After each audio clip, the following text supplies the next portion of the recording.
Good morning, everyone, and welcome back to Empty Cloud Monastery for the third in a series on the Karniya Metta Sutta. So as usual, I'll start by paying homage to the Buddhas, and then we'll start looking at the rest of the sutta. Namo tassa bhagavato arahato samma sambuddhassa. Namo tassa bhagavato arahato samma sambuddhassa. Namo tassa bhagavato arahato samma sambuddhassa. Buddhang dhammang sanghang namasami. So yesterday we were going through the section where the Buddha gives the instructions for the state of mind while one is developing metta. And apparently we had a glitch with the live stream. The live stream froze, and the last couple minutes of that was cut off. So just to briefly recap, so the Buddha here is saying to bring up the wish in one's mind. So wishing, may all beings be happy and safe.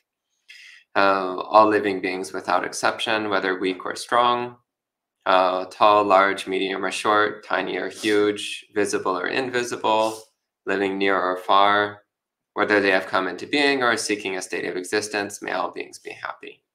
So a very broad statement of complete inclusivity in one's metta. So making it clear that one's metta is not restricted to any one particular category of being. So it's not restricted only to humans. It's not restricted only to large beings or small beings or in between. It's not restricted only to people that are close to us or far away from us, but that it's completely inclusive. So no one is left out. And even to the point of saying whether they've come into being or are seeking a state of existence.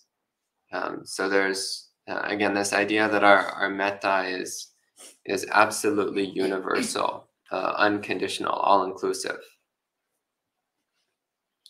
Then the Buddha also says to have the wish, may no one harm another or despise anyone anywhere. May no one out of anger or aversion wish for another to suffer. So again, this statement of not just do we want people to be happy, but we also want people to be free of conflict, to not experience any kind of hostility or negativity or aversion from others. And also for those people not to generate aversion, for them not to think poorly of other people or to want anyone else to suffer. So that was where we got to yesterday. So that's the end of the what you might call the actual meditation instruction that the Buddha gives here in this sutta. So the wish or the aspiration to bring up in one's mind, the wish for all beings to be happy. Then the Buddha, in this next section here, he talks a bit about the style or approach to have towards metta practice. So in Pali, it says, Mata yata niyang puttang ayusa eka puttamanurake. So this means just as a mother would protect her only child with her life. So this is a very strong statement. So it's bringing up the thought of a mother who has only one child. And usually any parent usually cares about their child. But in particular, a mother with only one child will have usually has a very strong sense of protectiveness and care towards their child, and will do anything to protect their child, to keep their child safe, to nurture and nourish and look after their only child. So this is the state of mind that the Buddha is encouraging us to have when we're practicing metta. So to have the same attitude towards all living beings that a mother would have towards her only child. So this is a very high ideal, but that's Buddhism for you. Buddhism is all about high ideals. So it's also important when practicing Buddhism to just accept the fact that we're not going to be living up to these high ideals anytime soon. But that Buddhist practice is about constantly bringing ourselves closer to these high ideals. So accepting that the maximum of these ideals is out of our reach for now, but that if we keep practicing and we keep improving ourselves and keep advancing, then we'll get closer and closer to this ideal. So again, so the Buddha says, Mata yatanyang putang ayasa ekaputtamanu. So just as a mother would protect her only child with her life, Evampi sababhutesu, so in the same way towards all beings, manasambhaviya parimanang, one should develop this limitless mind. So manasa is mind, bhaviya means to develop or to bring into being. So this is the same root as the word bhavana. So people may be familiar with the Pali word bhavana, which is commonly used to mean meditation practice. So the word bhavana literally means bringing into being, so causing something to exist. So it's also then used in this case. So causing metta to exist, bringing metta into being in one's mind. And the adjective the Buddha uses here is aparimanang. So parimana is the limit or the boundary to something. So it's the line you draw around something. So he's saying that our metta should be aparimanang. It should have no boundary, no limit. There should be no edges to our metta. It should extend infinitely without restriction or limit of any sort. So again, this attitude, this same loving, protective attitude that a mother has towards their own child, we extend that infinitely without limit towards all beings. And the next line, the Buddha is emphasizing this. So he's saying, Mettacha sabaloka sming manasambhavaye parimana. So here he's saying towards the whole world. So sabbaloka is the whole world. So one should develop this mind of limitless metta towards the whole world. And again, it's good to point out that when we say the whole world, we're not just talking about the planet Earth, though that's a great place to start. It's good to start here.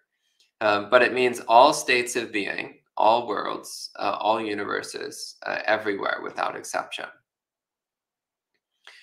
This is another important point to keep in mind because being self-centered, we also tend to be fixated on our own country, our own planet, and we forget that in Buddhism, the Buddha quite clearly stated that there's not just this one world, but that there are countless worlds with sentient beings on them. And there's not just one universe even, but there's countless universes, each of which is filled with countless worlds, each of which has countless beings. So we're trying to cultivate this broadest, most massive mind, this biggest heart imaginable. So a heart which is not limited to just wanting your friends and family to be happy, not even wanting just the people in your country to be happy. I certainly encountered that attitude from many people in my life, people who are like, well, we should look out for Americans, but everybody else can go to hell. It's like, well, that's not very nice. That's not metta. I guess it's a start. At least you want some people to be happy. That's a lot better than not wanting anyone to be happy. But the Buddha is encouraging us to keep expanding our view. It's like, well, not just the people in your country, not even just the people in this world, and not just the people who live on this earth, but all the beings who live in every world and every universe. It's completely limitless mind. And again, the next line, he says, Uddang ado chitiryancha. So Uddang means above, ado means below, and tiryang means around. So above, below, and all around. And the next is asambadang. So asambadang means unobstructed. So sambada is when something is confined. Like if you stuff something in a little box, then it's sambada, it's confined, it's constricted. So our metta should be asambada, so not confined, not constricted. So it has that freedom of something with no walls, no limits to it whatsoever. So asambadang averang asapatang. So averang asapatang. Vera is hostility. And sapatta is the state of being an enemy.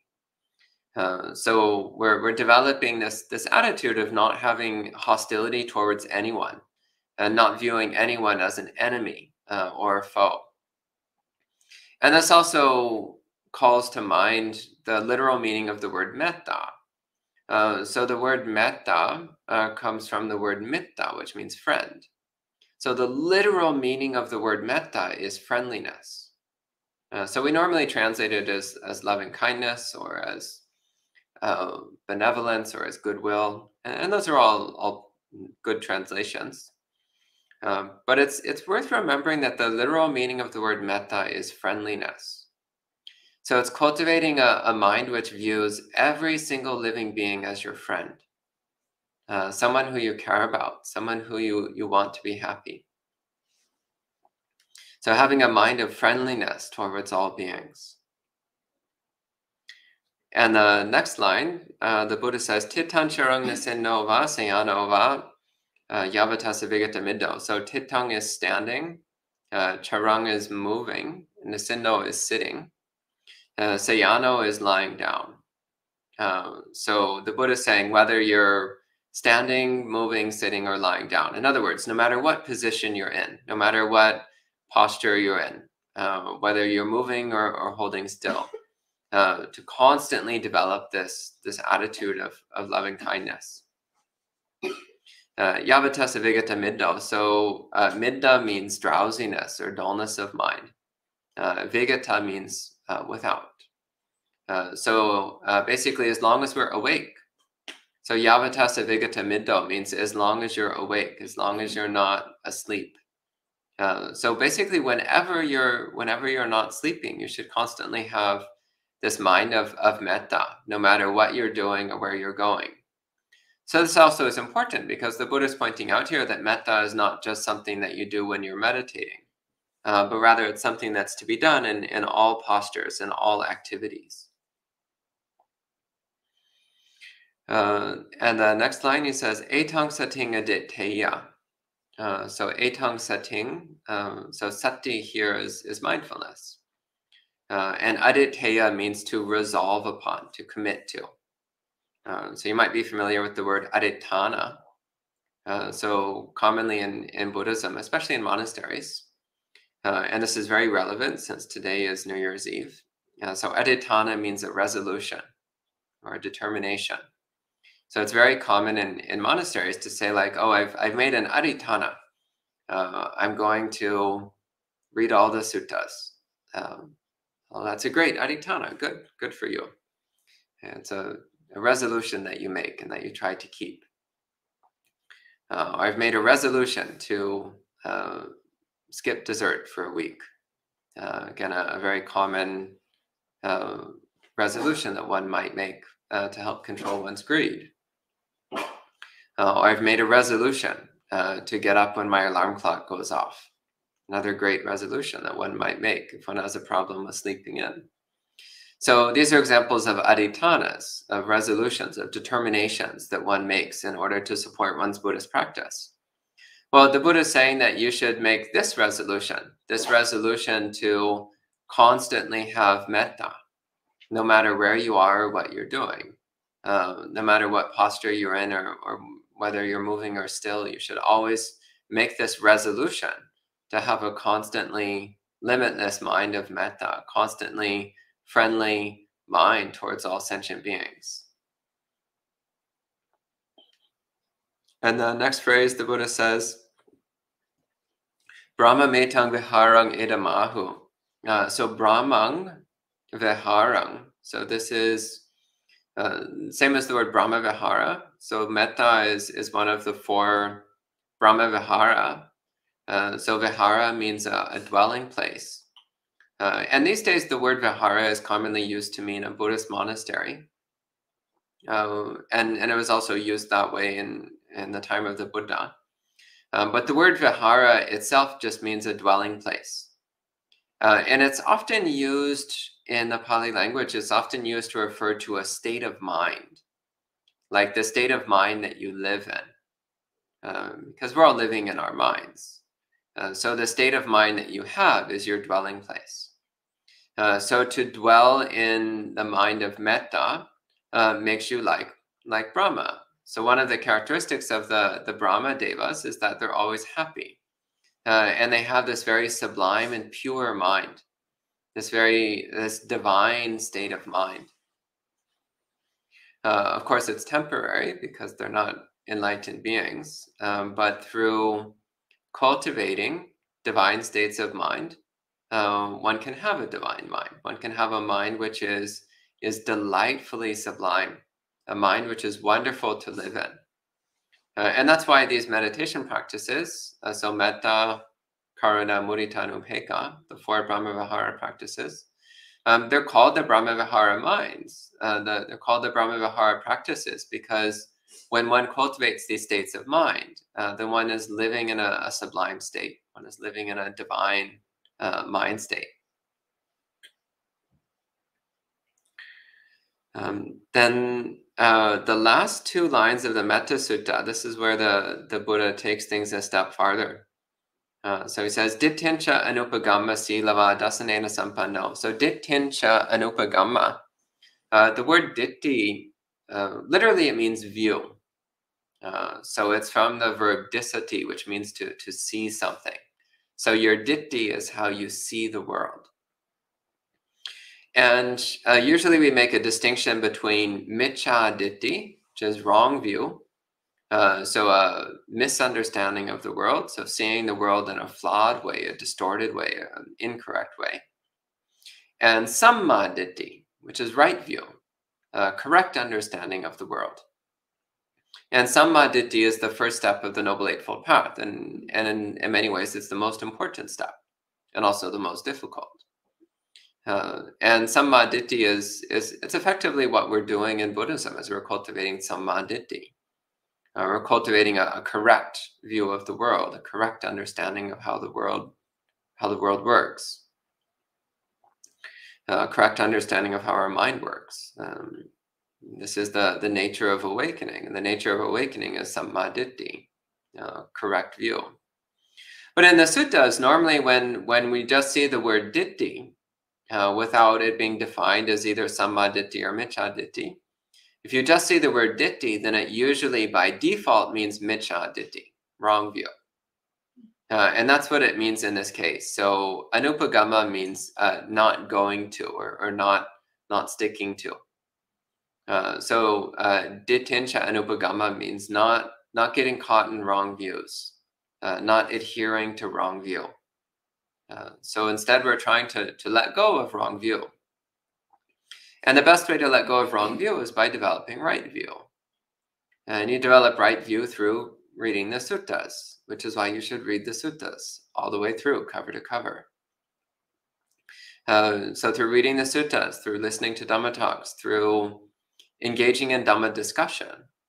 Actually, Dhamma discussion is an extremely important practice for developing right view. Even if you read the suttas and listen to Dhamma talks, you might not understand them. You might even worse, you might think you understand them when you don't. But when you engage in discussion and conversation with well-practiced monks and senior practitioners, then you can start to discover where your views are still a little bit off, or where you've misunderstood something that you've learned. So Dhamma discussion is a very important part of cultivating right view. Otherwise, you might be holding on to wrong view for your entire life and never realize it. You might think you understand what the Buddha was talking about, but actually you might have missed something important. So I really encourage Dhamma discussion. Be willing to reveal your views to senior monastics, towards respected teachers. Be willing to reveal your opinions and viewpoints about Buddhism, and be open to correction, because this is how we learn. If you think you already know everything, then you'll never learn anything. But if you're willing to admit that you might not know everything yet, then you can learn. And next he emphasizes being virtuous. So silava means to have sila, to have morality, to have good virtue. And the essence of virtue in Buddhism is kindness. It's wanting to help others, and yourself for that matter. So it's wanting to help sentient beings, not wanting to harm any sentient being. So in many places in the suttas, the Buddha defines sila in a very simple way. He says that sila means not hurting anyone and trying to help everyone. So very simple. So normally when we say sila, we think about lists of precepts and so on. And those are good. The lists of precepts are good. But the basic essence of sila is simply not harming anyone and trying to help people, trying to help everyone. It's very simple. Dasanena sampanno. So dasana means seeing. So this is related to the word ditty. And sampanna means perfected or completed. So dasanena sampanno means one who has perfected their seeing, who sees things perfectly or correctly. So this is talking about right view. And this is talking not just about intellectual right view that you might get from, again, reading books about Buddhism or listening to Dhamma talks, but rather directly seeing the truth of what the Buddha was talking about. So in a very real sense, you don't actually have right view until you're a stream enterer. Because a stream enterer is someone who has directly seen for themselves what the Buddha was talking about. They don't yet fully understand it. They haven't yet fully purified and perfected their mind. But they've had the first undeniable glimpse of Nibbana, the first undeniable glimpse of the unconditioned. So dasanena sampanno means to have, again, to have a perfect vision, to see things as they are. Then next he says, kamesu vinaya gedang. So this means having removed one's desire for sensuality. So geda is your greed or your craving, your hankering. And kamesu means in terms of sensuality. So any kind of sensual activity. So kamesu vinaya gedang means you've removed your desire for sensuality, your greed for sensual experience. And the final phrase here, the Buddha says, nahi jatu gavaseyang punareti. So one does not return to birth in any womb. In other words, one is no longer going to return to any of the coarse physical states of existence. So this means he's talking about a non-returner. Someone who either attains full awakening in this life, or if they don't attain full awakening, they've developed the mind far enough that they'll be reborn in the Pure Lands, where they'll attain full awakening. So here the Buddha is talking about someone who's practiced metta, as described in the rest of the sutta. Someone who's practiced metta very well. Well, once you've got really strong metta, he says the next thing to do is to let go of wrong view, cultivate right view, discard your desire for sensuality, and practice morality. So let go of wrong view, practice morality, cultivate right view, let go of your greed for sensuality. And if you do that, on top of one's metta practice, so with that strong foundation of metta practice, then you can become a non-returner or an arhat in this life. So that's the end of the Karaniya Metta Sutta. So at this time, I'm willing to take any questions that you might have. So I see a number of people joining in online. I'm also happy to see that the live stream didn't freeze this time, so everything seems to have gone smoothly.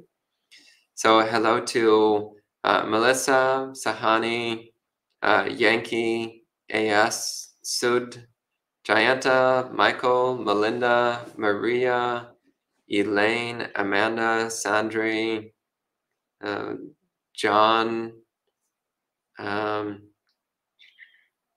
Geeta, and Bhavani. Welcome. And I see a few questions online. So Sud asks, in terms of the last line, is it that we are developing metta from the standpoint of seeing how all beings suffer, defilements, and attachment to deteriorating bodies? In anicca, we show kindness. And not to take things personally, since others are deluded as well, since they too are attached to their bodies and have wrong views. Yeah, I mean, that's all correct. That's all part of metta practice. It's important to have metta for all the delusional beings that you encounter in the world, which is pretty much everyone. Unless you have the rare fortune to encounter an arhat, they're not common. They exist, but they're not common. So almost everyone that you meet is going to be an unawakened person. Which, yeah, means they're delusional. They have attachments and wrong view. And as a result, they make choices which harm themselves and others. So by all means, we should have metta for them.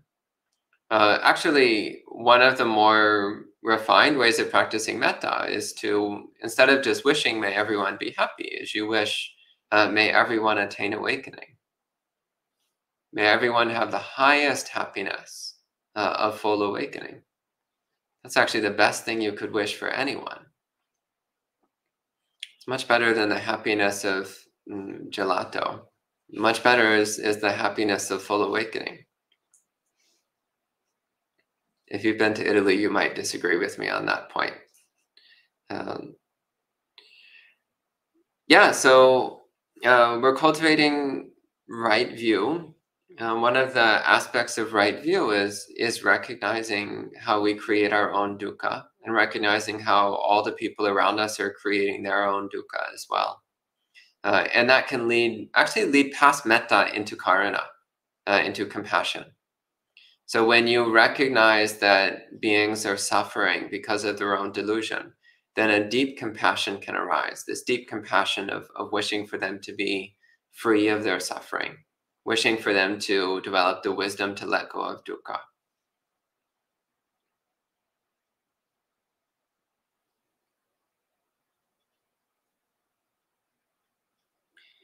And Bhavani asks, do devas watch us?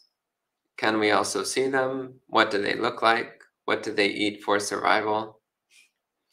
So devas do watch us, some of them anyway. To be perfectly honest, most devas don't really care about humans.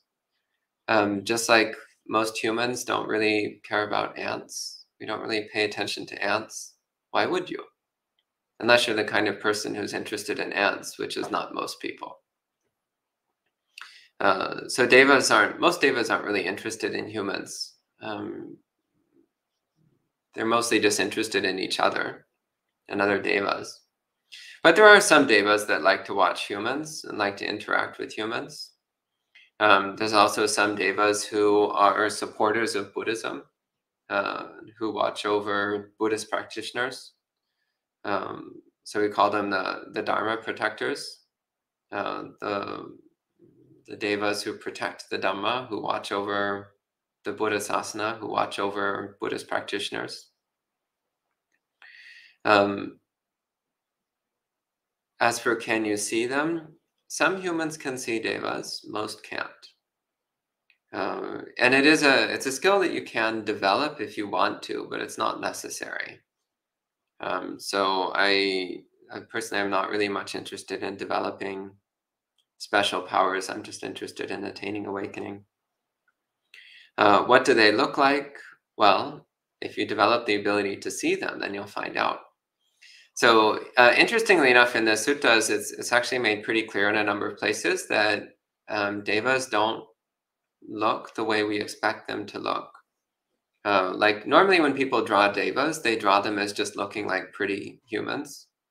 But in the suttas, it's made quite clear that devas take on the appearance of humans when they're interacting with humans. But that's not their natural appearance. That's not actually how they look.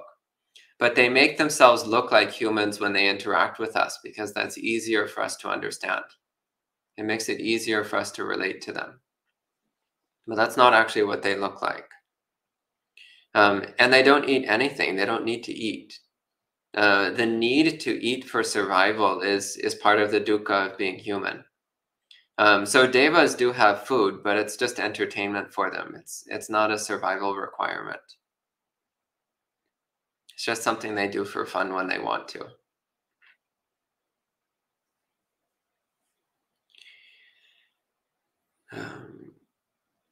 Okay, and that's the last question from online. Anything from the residents? Any questions? Go ahead. Is deva higher than human?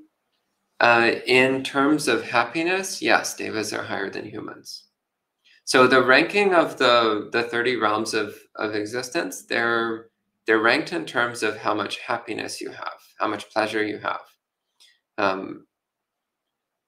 But they're not necessarily ranked in terms of wisdom or in terms of opportunity. So, for example, it starts with the very lowest hell realm because those are the beings who suffer the most. They're basically in constant pain and sadness and misery all the time.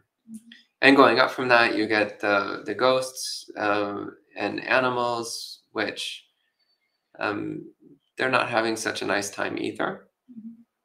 Except the temple cat, he's having a pretty good time. He actually has a lot of dukkha. If you pay attention, you can see it.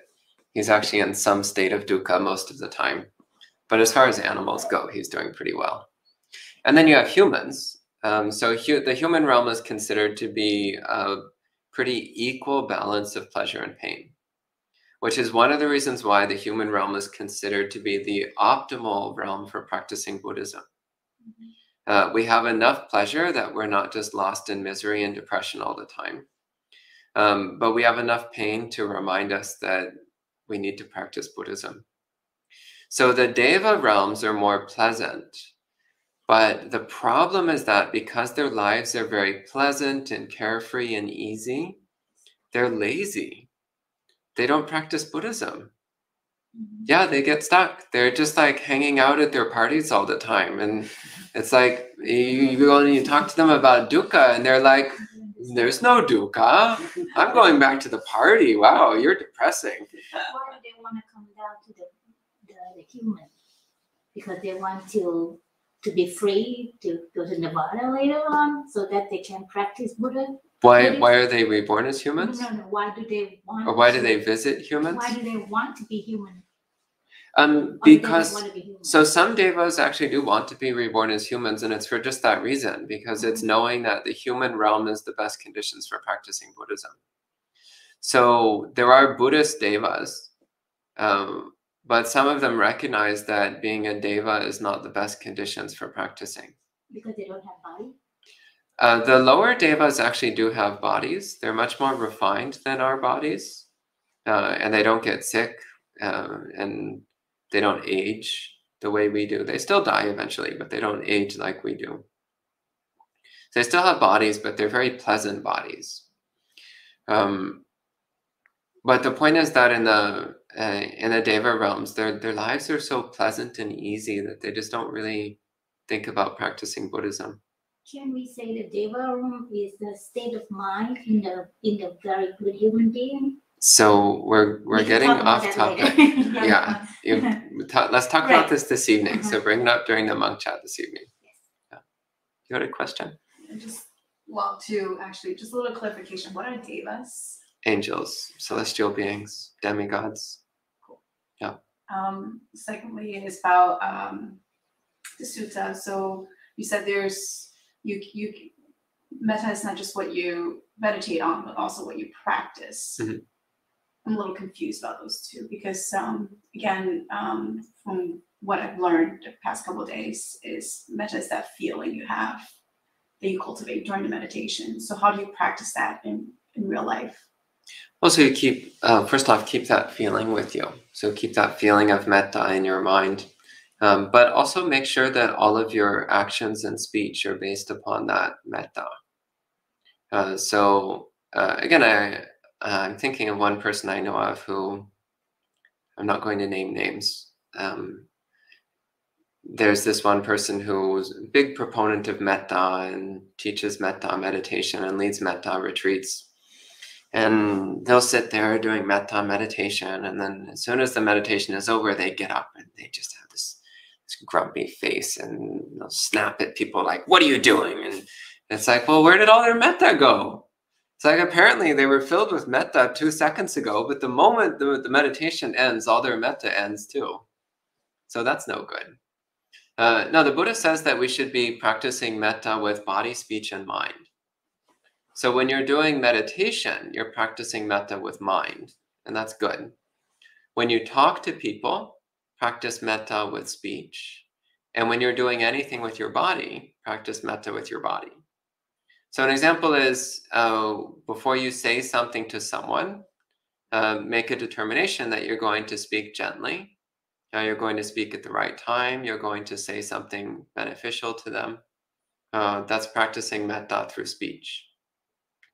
Before you do anything, you should think, is what I'm doing going to bring benefit and happiness to others? And also yourself. Again, we don't make a distinction. So is this going to bring benefit and happiness to the people it affects? Or is it going to cause harm?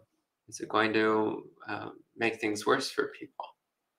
So making an effort to do things which bring happiness and benefit and pleasure to the people involved. That's practicing metta through body. Very simple example of this is giving a gift. When you give a gift to someone, that's practicing metta with body. And if you're practicing your metta meditation sincerely, then your mind becomes saturated with this sincere wish for everyone to be happy. Then it's actually natural that you will speak in a way that makes people happy and act in ways that makes people happy. Because that's what you've trained your mind. So this is what the Buddha means. He says to do acts of metta with body, speech, and mind, not just with mind. Right. I think the clarification I was looking for, which you did explain, I just want to say in my own words. So it's not just evoking a feeling, it's evoking an intention. Mm-hmm. Yeah. Okay. Yeah. Okay. Anything else? Yes, one more. Go ahead. When you see homeless and I kind of sometimes I feel like, why do you become the homeless? And then sometimes I have a negative thought that, well, because they have done something, not for all, but maybe some of them, maybe there's something wrong, like they be a drug addict or something like that. So if I was in my mind thinking that if I'm going to give money to them, then they're going to use that money to continue with their bad habit. So in that case, what should I do? Give it to them anyway, because all that thought in your mind, that's just thoughts in your mind. It's not real. So yeah, of course, people have done bad things in the past. So have you. Mm-hmm. Everyone's done bad things in the past. The question is, what are they doing right now? And the other question is, what can you do to help someone right now? Yeah, sometimes. Actually, I used to, when I was going into the city all the time, I'd bring like granola bars and energy bars in my bag so I could have something to give to homeless people. So instead of giving money, give something that you know that is be useful to them. Yeah, and if you want to help, actually look into organizations that help homeless people, because often they need a lot more help than like even if you give them a few dollars, that's not necessarily going to solve the underlying problem. But there are organizations out there which are designed to help homeless people get back on their feet and address the underlying problem. So whether it's mental illness or addiction or whatever is going on that got them in that situation in the first place, there's organizations that are professionals at helping them deal with those problems. So it's often better to support on the organizational level rather than to give on the individual level. But on the individual level, it never hurts to give food. And often you can actually tell the difference. So people who happily receive a gift of food versus people who are like, no, I just want money. It's like, well, what's going on here?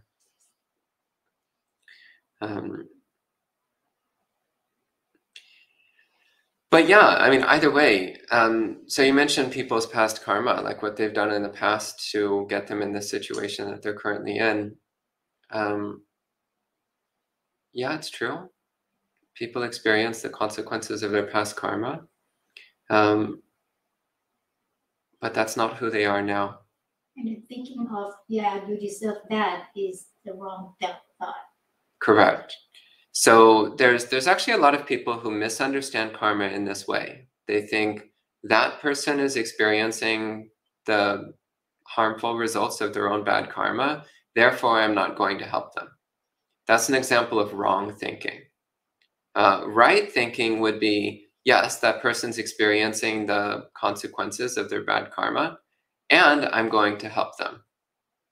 Because right now this person is suffering and I have the ability to help them. Therefore, I'm going to help them. Actually, if you ignore somebody in need, thinking like, oh, it's their own fault, I'm not going to help them, that is creating bad karma for yourself. So that's what we want to watch out for. So the effect of that, by the way, is that then other people won't help you when you're in trouble. Other people won't care about you when you're suffering. So you don't want to create that kind of karma. In fact, that's how you wind up in bad situations in the future. If you don't care about other people, if you don't help other people, then you'll be the one who's lying on the side of the street and nobody's giving them anything to eat. That'll be you next life. So you want to be careful you don't make bad karma for yourself. Okay?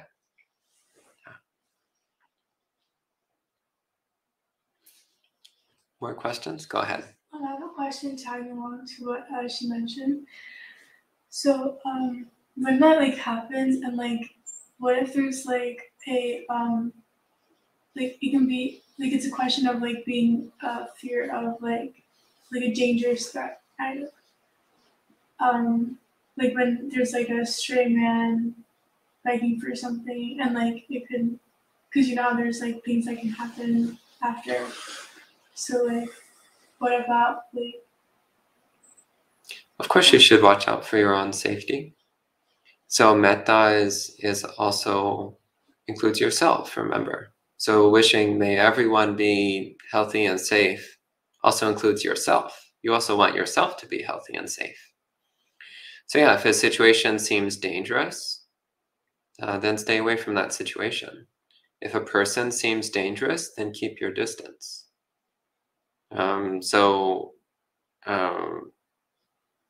Just being perfectly realistic here, particularly as a young woman, you do need to be especially careful in some situations because it can be quite dangerous. So practicing metta doesn't mean you become foolish. It doesn't mean you become stupid and take silly risks. That's not the point of metta, because then you're not having metta for yourself. If you put yourself in dangerous situations, then you're not having metta for yourself. So yeah, it's important to think about your own safety. Okay. Yeah. And I see a couple more questions online. So Sud asks, we humans can try to do our best to help others, but there's a limit to what a human can do. Is the highest expression of our metta as finding our own escape from samsara, since we cannot fix the world's problems? So the highest expression of metta actually is to attain awakening for the benefit of all beings. So yeah, work out your own awakening and share that wisdom with others. That's the pinnacle of metta. So like the Buddha. So we are the recipients of the Buddha's metta. His metta was so huge that it reaches almost 3,000 years now. So more than 2,500 years. That's how strong the Buddha's metta is. So of course that's the highest expression of metta, but you build up to that through practicing metta in smaller ways. So it's kind of like when, like an architect. So it's like the guy who made the Eiffel Tower. He didn't just wake up one day and build the Eiffel Tower. Like it took many, many years of slowly developing his skills and abilities as an architect until he could eventually make something of that scale. So it's the same. Of course, the best thing is to attain awakening and teach others the path. But you need to build up to that.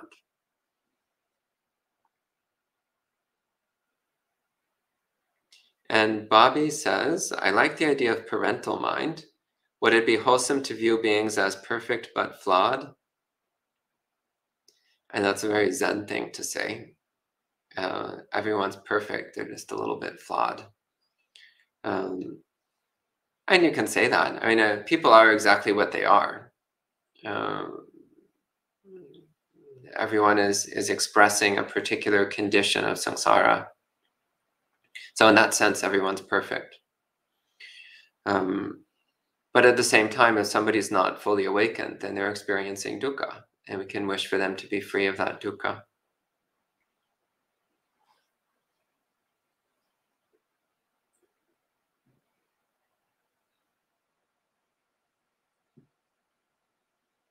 And Charles asks, isn't karma too complicated to be applied retrospectively? Aren't there billions of causes and conditions that could lead to homelessness? Bad karma being just one of them. It's true that karma is too complicated to be applied retrospectively. In fact, the Buddha says it's mostly a waste of time to try to think like, well, what specifically did I do in a past life in order to get this specific result?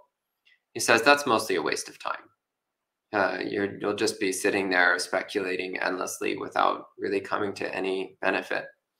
But he was very clear that unpleasant results are always caused by bad karma. So if you're experiencing an unpleasant result, then it's because of some bad karma in the past. There's no escaping that. Exactly what you did at some point in the past, that's really hard to figure out. The Buddha said, unless you're fully awakened, you can't really understand the details of karma. But you can understand the general principles. And that's all you actually need to know in order to practice Buddhism, is the general principles of karma.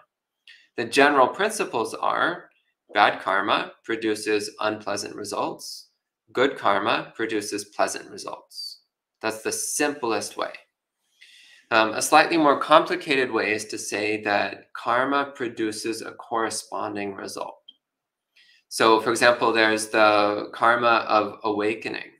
So if you're cultivating wisdom karma, then that will produce greater wisdom in the future. If you're practicing renunciant karma, then that will produce more non-attachment in the future, and so on. So there's a bit more refined way of understanding karma. Another way that we can talk about it is that there's two kinds of good karma. There's worldly good karma, and there's transcendent good karma. So worldly good karma is what leads to things like being reborn in a wealthy, influential family where you have a beautiful body and everyone loves you. That's mundane good karma, worldly good karma. Transcendent good karma means you're born into a Buddhist family in a Buddhist country where your parents take you to the temple from the time you're born. And you're constantly surrounded by amazing bhikkhus and bhikkhunis who teach you profound Dhamma. That's transcendent good karma. And the two don't necessarily overlap. Sometimes they do. So as in the case of the Buddha was wealthy and powerful and beautiful. And he also had very powerful transcendent karma, which is why he was able to become the Buddha. But there are these two different things. So there's worldly good karma, which just leads to worldly success. And there's transcendent good karma, which leads to spiritual success.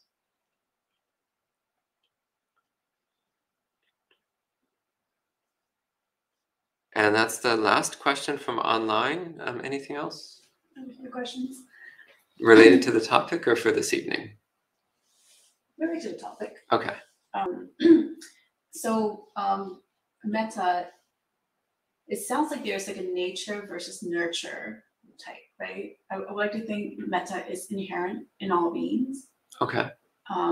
But here it also sounds like it's just something you cultivate, like a skill set. So is there a difference, and is there like a superiority of the two? I would say everyone has the innate capability for metta, but that there's also a skill to practicing metta, which needs to be developed. Does that make sense? It does. Yeah. I think this goes back to the age-old question of like, if you know you're doing something for good, then is it really good or self-serving? Anyways. That's another question. You should ask that one this evening. Okay. The second question that has to do with application. So metta in application and speech, giving more of a mundane example is if I wanted, for family, I usually do gift giving during New Year's. One would say it's good metta, but at the same time, will that increase their attachment to materialistic things? So it's actually worse for them in the long haul? Not necessarily. That's not for you to say. So you just give a gift wanting them to be happy. And what they do next is up to them. So people who are prone to attachment will find things to attach to. You don't need to worry about that part. What if you know that they are prone to begin with, and you continue gifting them because you do want them to be happy? Then maybe think about giving them something else.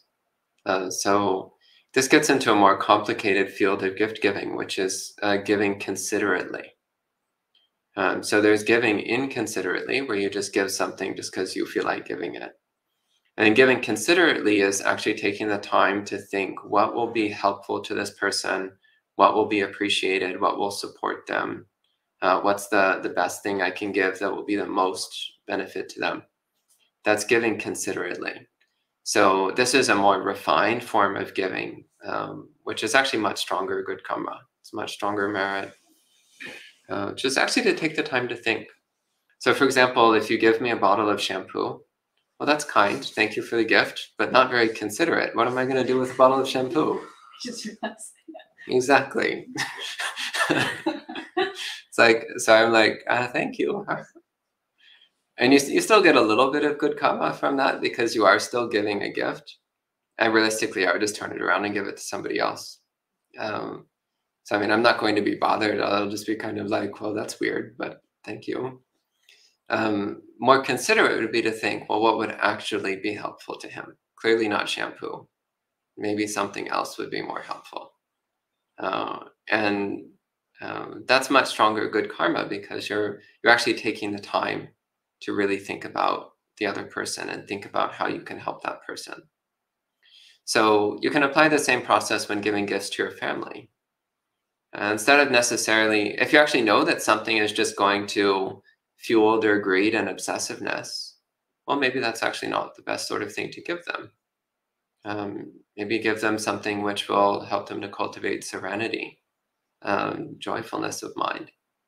And this is something which requires actually some deeper thinking about what you're doing.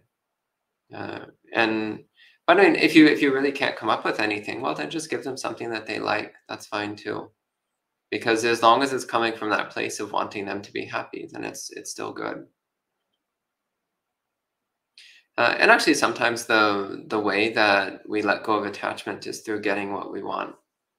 Because we get what we want, and then we're still not happy, and we're like, oh, maybe happiness doesn't come from getting what I want. maybe there's something deeper I need to do. Or maybe you can give them what they want and a book about Buddhism. And maybe they'll get the hint. Yeah, so it's, again, there's layers to gift giving. So the simplest layer is just to give something to someone. A deeper layer is to give something that they like. A deeper layer is to give something that helps them. And the deepest layer is to give them something that leads them to awakening. All of these are fine. All of them are good. It's just a matter of how good it is. Okay. Okay. Anything else? Okay. So maybe we'll end at this time, and we'll have monk chat again this evening, so you'll be able to ask more questions then. So we'll end with 3 sadhus. Sadhu, sadhu, sadhu.